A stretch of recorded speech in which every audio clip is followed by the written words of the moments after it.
Has the media always been this way? Well, there used to be laws in place that made it illegal to own more than one division of media in the same marketplace. For example, if you owned a television station in San Diego, it would be illegal to own a radio station, a newspaper, or another television station in San Diego. The hope was that this would create an unbiased and diverse distribution of information. According to the Communications Act of 1934, the airways were seen as public property. Commercial broadcasters were licensed to use these airways, and the main condition for their use would be whether the broadcaster served the public interest, convenience, and necessity. This is like us having the privilege of a driver's license. If you and I go crashing into cars, causing a hazard to the public, we get our license revoked. This was similar to the principles of the 1934 Communications Act.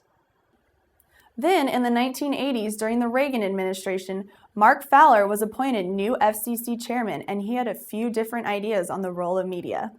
Mark Fowler said, quote, "It's time to move away from thinking of broadcasters as trustees and time to treat them in a way that almost everyone else in society does, that is, as a business. The perception of broadcasters as community trustees should be replaced by a view of broadcasters as marketplace participants." Fowler was able to persuade Congress to loosen the reins on communication laws. So what laws were changed? Well, here are a few.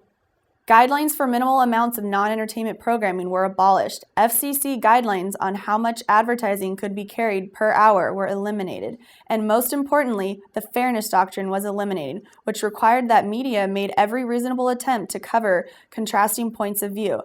The FCC also required that stations perform public service in reporting on crucial issues in their communities. Wow, all these changes happened within 7 years? Unfortunately, it didn't stop there.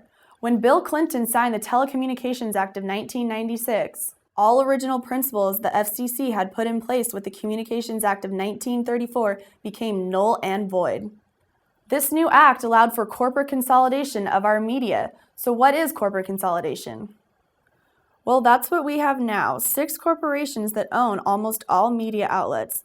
This restricts free speech, democracy, and a diversified market. So how does this affect us as citizens?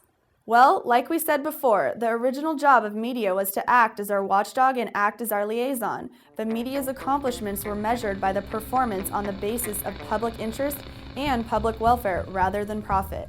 As citizens, the media cannot be treated as just another product because the influence over people is far too significant. On the other hand, how does this affect us as consumers? When media is run as a business, it is in competition to develop new products, watch cost, issue stock, and gain a larger market share just as a regular business would operate. The end goal is that they want us to buy more. The idea is that we, as consumers, will regulate the marketplace by forcing companies to behave in a way that serves us best, just like supply and demand. So what have we been demanding from media? Somehow we have forgotten that we ultimately run the media, and if we demand change, the government will step in and reinstate laws that once protected our free press. So how do we do this? Well, originally the Fairness Doctrine was to give political candidates kind of equal access to the media, so that if they were covering one candidate, then the other candidate would have a right to respond. The presidential elections, or even local elections, are incredibly profitable for corporate media. They don't want to give it away, so they really got Reagan to go along with this idea that we didn't need this Fairness Doctrine, that they were covering everything. When in fact, I mean, there's been a diminishment of coverage of political issues in the corporate media. Well, before 1996, you could only have 40 radio stations. Now it's unlimited. So companies can have 500, 1,000, 1,500, whatever. And for television, MSNBC and Fox and CNN, I mean, the channel news, I mean, that's pretty much it. You really have your choice about 5 or 6 television news shows, and they're all pretty much doing the same thing. And they're all dependent upon private public relation firms for content of news who work for government and corporations.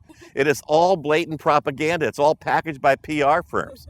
I mean, you got a local, an auto accident where 3 people die, and it gets covered by your journalist that goes out for your local news station. But, when it comes to the military, the State Department, what the parties are doing, what's happening internationally. It's all packaged news. It completely is.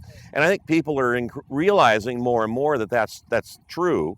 The role of media is to keep us informed of what the powerful are doing, the decisions they're making. It's to build transparency with government and corporate power, particularly when there's negative impacts on decisions that executives, either in government bureaucracies or corporate bureaucracies, are making. And a lot of times, if we don't know about that, then we really don't have democracy. If we don't know the who wins and who gains, and we have the internet, we have the ability to do internet news stuff. Every campus could use independent news sources and do a daily newscast. It doesn't have to look like MSNBC. It doesn't have to be Fox News. It's bottom-up truth telling is what it's about. And because we literally have a truth emergency in the United States. So we have to act in an emergency fashion to get the messages out in whatever way we can, and to really try to expand and develop and grow that. That's where movements come from. But it will come from young people. And that's where human social movements emerge. And it's a quest for truth. It's a quest for accuracy. It's a quest for transparency of what the powerful are doing. Building on that as a movement becomes critical. So we start to use all the resources and our time and our energy and our volunteer time in that capacity, and we're going to make a difference. We're going to make a huge difference.